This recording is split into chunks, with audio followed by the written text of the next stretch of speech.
With only one manga chapter left and a handful of episodes, the fate of Eren Jaeger has never been so uncertain. Attack on Titan's final season was surely full of surprises.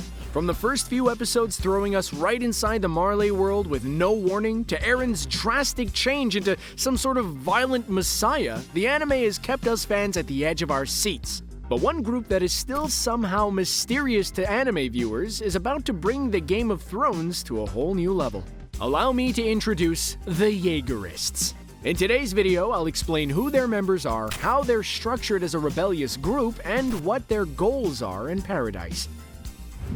The Jaegerists are basically a group of soldiers from the Survey Corps who plead allegiance to Eren and Zeke Jaeger and their plan to go on the offensive against Marley. But who are they specifically? I'm not gonna lie, when Floch Forster gained more importance in the final season of Attack on Titan, I couldn't quite place him. So let's go back to Season 3 and take a look at Floch's past moments to figure out what brought him to become one of the most prominent members, if not de facto leader, of the Jaegerists. Floch was first briefly introduced during the Royal Government arc when he left the garrison to join the Survey Corps. He is seen later once more during the Return to Shiganshina arc as a member of Squad Klaus, who were responsible for the horses. After all of his squad was defeated, he found a dying Erwin Smith and brought him to the infamous scene where the group had to decide between saving Erwin or Armin's life by turning one of them into a Titan. Floch, who was against saving Armin, grew more and more dissatisfied and disillusioned about the establishment, having openly criticized the decision to let Erwin go. The next time we see Floch is during the raid on Liberia, where he is 100 times more confident and aggressive than when we saw him last 4 years ago. During the battle, he set explosives in hopes of destroying buildings around the internment zone. While John tries to pressure him into minimizing the death of civilians, Floch has no regards whatsoever for any Marleyans or Eldians living in Marley. It's also during this argument with John that his weird obsession with Eren is slightly revealed, where he says that Eren is the devil that Paradis needs. Floch's growing violent side shows its ugly head when Gabby shoots Sasha as he jumps her with the others and beats both children to a pulp, and even goes to the extent of wanting to throw the kids off the moving Survey Corps' airship. In all honesty, after what Gabby did, I would have done it myself. When Eren gets arrested after they return to Paradis, Floch and other Survey Corps soldiers secretly leaked the news to the public in order to put pressure on the military to release him. As tensions mounted between the public and the military, the Jaegerists launched their first offense from within Paradis as they hid a bomb in Darius Zachary's special chair, sending him flying into the afterlife. Coup after coup, Paradis can't seem to catch a break. What are the Jaegerists really after, and whom are they actually siding with? Those are rather tricky questions, since some of their plans seem to include Zeke and some don't. The rebel faction, which seems to include both ex-soldiers and some civilians, have as a first goal to reunite the Jaeger brothers so that Eren has access to the founding Titan, which lays dormant within himself. Since the raid of Liberia was so successful, the Jaegerists have entrusted all their faith into Eren Jaeger. Being afraid that Marley will counterattack, and of course they will, their goal is to launch a second, bigger attack on Marley in the form of the Rumbling. They believe the current royal government to be useless, outdated, and lack action in protecting their citizens against outside invaders. To understand how the group came to be and how their influence eventually spread within the walls, we have to go back about 9 months before Eren acquired the Warhammer Titan and Potato Girl bit the dust. Eren, who, as you will find out soon enough in the anime, is a master strategist and has no shame in using and manipulating others to get what he wants.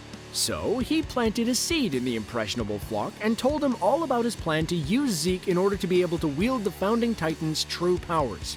This is when Floch truly started working behind the scenes as he slowly created what the military refers to as the Jaegerists.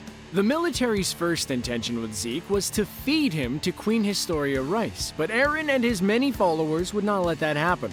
While the rebel faction do intend for Eren and Zeke to be reunited, they wouldn't flinch at all at the idea of Eren forcing Zeke into his goal to get revenge on the outside world.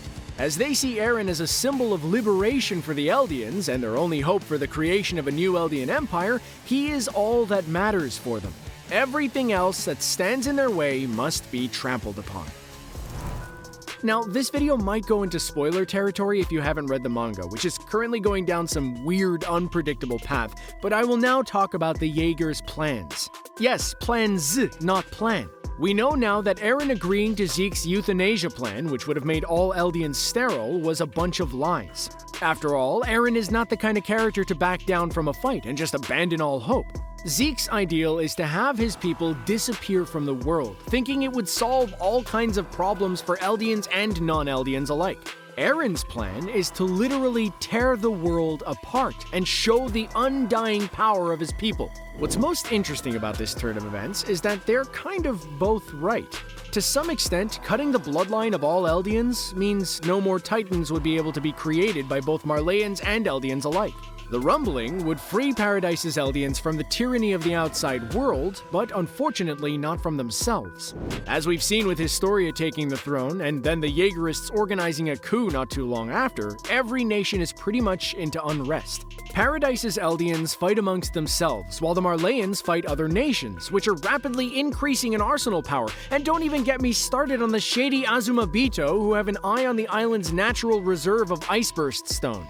The final season of Attack on Titan is shaping up to be a chaotic succession of violent betrayals one after another, where most characters, besides Eren and his unchanging goal, are not quite sure where they stand or how they feel about things. Mikasa and Armin have always followed Eren into whatever insane adventure he would undertake. But as the absurdity of war has shown its ugly face through the divisive and complex developments of characters such as Gabi or Reiner, new alliances are formed and old friends become enemies. While Eren transformed into his monstrous, deformed skeleton titan, and the group composed of Mikasa, Armin, and others were trying to flee the island to attempt to stop the rumbling, the Jaegerists' final goal was to act as a shield against anyone who would try to follow Eren and his army of colossal titans. In order to stop Armin and Connie from getting to Azumabito's flying boat, Floch took care of the machine's mechanics, until Kiyomi Azumabito showed him a few of her moves. Most of the more prominent Jaegerist members, like Floch or Louise, meet their fate in that scene, as they're now fighting against their old comrades, but also the female Titan, the armored Titan, and the cart Titan who joined the Eldians. In the end, Eren played the Jaegerists, who turned out to be expendable. Actually, he played pretty much everyone, including his father, as he transported himself back in time to whisper in his ear, pushing him to kill Rice's whole family and take the founding Titan. This is why it's with so much surprise that Mikasa, of all people, would be the one ending him. Or at least, that's what the final panel of the latest manga chapter seems to suggest. While we're on the subject of that one single image where Mikasa is holding and, kissing Eren's head, I have a question for you guys. Why was Ymir in the background looking really proud and smiling? What does that mean, you think? Did Ymir eventually turn on Eren, who promised her freedom, while in the end only using her powers to cause the rumbling? With all of this insanity going on in the last chapter, I have a feeling Ymir has one final secret to reveal, and no one's ready for it. User Ninja Official YT thinks that Eren is in the right. While I think Marley somehow deserved the rumbling, Eren might have gone a little tiny bit too far. If he succeeds in destroying the rest of the world, what would be his next move?